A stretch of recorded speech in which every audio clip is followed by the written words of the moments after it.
नमस्कार मंडळी, रूपा जारटन रेसिपी या चॅनलमध्ये तुम्हा सर्वांचं खूप खूप स्वागत आहे।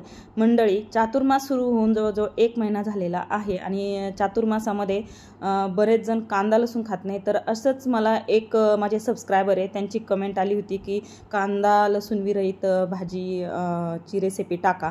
तर मी ही रेसिपी बनवत आहे बिना कांदा लसूणची।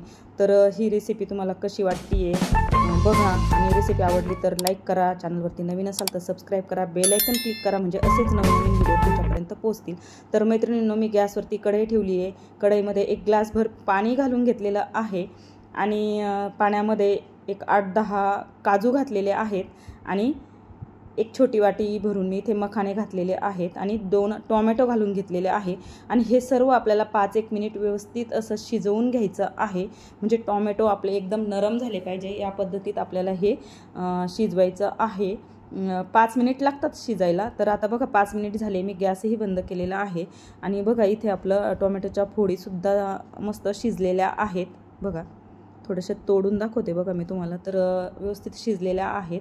आता हे जे टोमॅटो आहे ना, याची आपल्याला प्युरी बनवून घ्यायची, म्हणजे जे आपण हे शिजवलं याचं, आणि त्यासोबतच हे जी टोमॅटोची साल आहे ती काढून घ्यायची बघा अशी।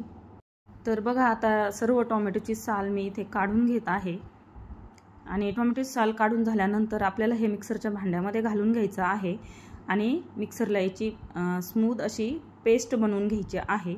आणि तर आता मी सर्व घालून घेतले। त्यानंतर याच्यामध्ये 4 हिरव्या मिरच्या घातल्यात आणि 1 इंचभर आलं घालून घेत आहे आणि ह्याचं आहे ना, आता आपल्याला मस्त असं वाटण बनवून घ्यायचं आहे, एकदम स्मूथ अशी पेस्ट बनवून घ्यायची आहे। तर बघा, या पद्धतीने अशी ही पेस्ट झाली पाहिजे। त्यानंतर मी आता गॅसवरती पुन्हा एक कढई ठेवलेली आहे आणि कढई गरम झाली की यामध्ये आपल्याला 1 चमचाभर तूप घालून घ्यायचं आहे। तर मैत्रिणींनो बघा, ही भाजी मी पूर्ण तुपामध्ये बनवली आहे, तर तुम्ही तेलही वापरू शकता। 1 चमचा तूप घातलं की नंतर त्यामध्ये मी 1 मोठी वाटी मखाने घातलेले आहेत। तुम्ही तुम्हाला कितपत भाजी बनवायची त्या पद्धतीने मखाने थोडेफार कमी जास्त करू शकता। आणि मखाने आपल्याला 1-2 मिनिट भाजून घ्यायचे आहेत। तर मखाने आता आपले बघा भाजून झालेले आहेत, तेलामध्ये व्यवस्थित असे भाजून घ्यायचे आहेत आणि एका ताटामध्ये काढून घ्यायचे आहेत। तर आता माझे मखाने भाजून झालेत आणि मी ताटामध्ये काढून घेते। त्यानंतर त्याच कढईमध्ये पुन्हा आपल्याला 2-3 चमचे तूप घालून घ्यायचं आहे। तर आता मी इथे तूप पण घालून घेतलेलं आहे बघा,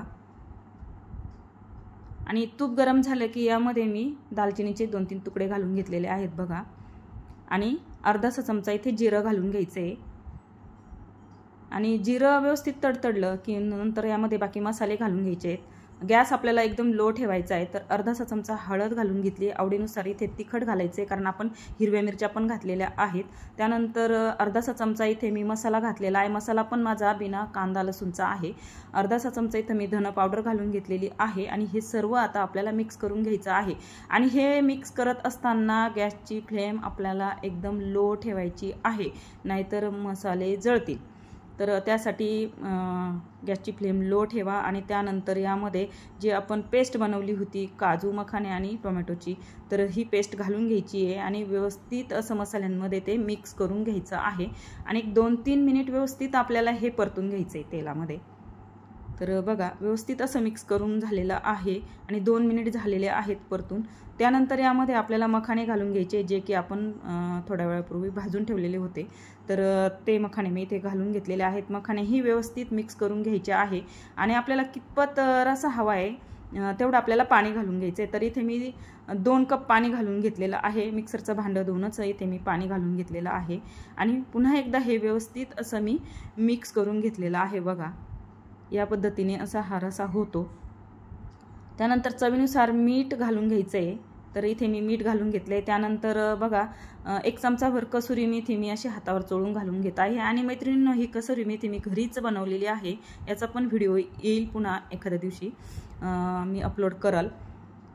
कसुरी मेथी घालून घेतलेली आहे। कसुरी मेथी घालण्याचं कारण आपण कांदा लसूण घातलेला नाही, भाजीला थोडीफार टेस्टही आली पाहिजे, त्यासाठी 1 चमचाभर कसुरी मेथी, त्यानंतर थोडीशी बारीक चिरलेली कोथिंबीर घालून घ्यायची आहे आणि हे ना 5-1 मिनिट व्यवस्थित आपल्याला उकळून घ्यायचं आहे किंवा शिजवून घ्यायचं आहे। तर बघा इथे छानशी उकळी पण फुटलेली आहे आणि उकळत असतानाच भाजी यामध्ये आपल्याला जी दुधाची मलाई असते ती मलाई यामध्ये घालून घ्यायची। तर मी 2 चमचे मलाई व्यवस्थित फेटून घेतली होती आणि या भाजीमध्ये मी घालून घेतलेली आहे। मलाई घालून झाल्यानंतर सुद्धा आपल्याला 2-3 मिनिट व्यवस्थित शिजवून घ्यायचं आहे। पुन्हा एकदा थोडीशी बारीक चिरलेली कोथिंबीर मी घालून घेतलेली आहे आणि पुन्हा एकदा मिक्स करून घेतलेला आहे। तर मैत्रिणींनो बघा खूप सुंदर अशी ही भाजी झालेली आहे। बघा थोडीशी जवळून दाखवते। खूपच छान टेस्टी अप्रतिम अशी चातुर्मास विशेष ही भाजी मी इथे बनवलेली आहे माझ्या एका सबस्क्रायबरच्या आग्रहाखातर। बघा थोडीशी जवळून दाखवते, झाली की नाही छान मस्त आणि चवीला सुद्धा अगदी अप्रतिम होते। तर जरूर ट्राय करा आणि कशी झाली आहे मला नक्कीच कमेंटमध्ये सांगा। तुमच्या कमेंटने ना मैत्रिणींनो मला छान छान अशा नवनवीन रेसिपीज बनवायला प्रोत्साहन मिळतं, प्रेरणा मिळते।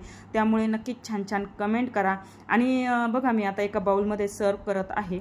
आणि मैत्रिणींनो जर तुम्हाला हा व्हिडिओ आवडला तर नक्कीच शेअर पण करा आणि छान छान कमेंट तर कराच। आणि बघा ही रेसिपी कशी वाटते तर हा व्हिडिओ आवडला असेल तर व्हिडिओला लाईक करा। चॅनलवरती नवीन असाल तर चॅनलला सबस्क्राईब करा, बेल आयकन क्लिक करा म्हणजे असेच नवनवीन व्हिडिओ तुम्हाला बघायला भेटतील। व्हिडिओ पूर्ण पाहिल्याबद्दल धन्यवाद।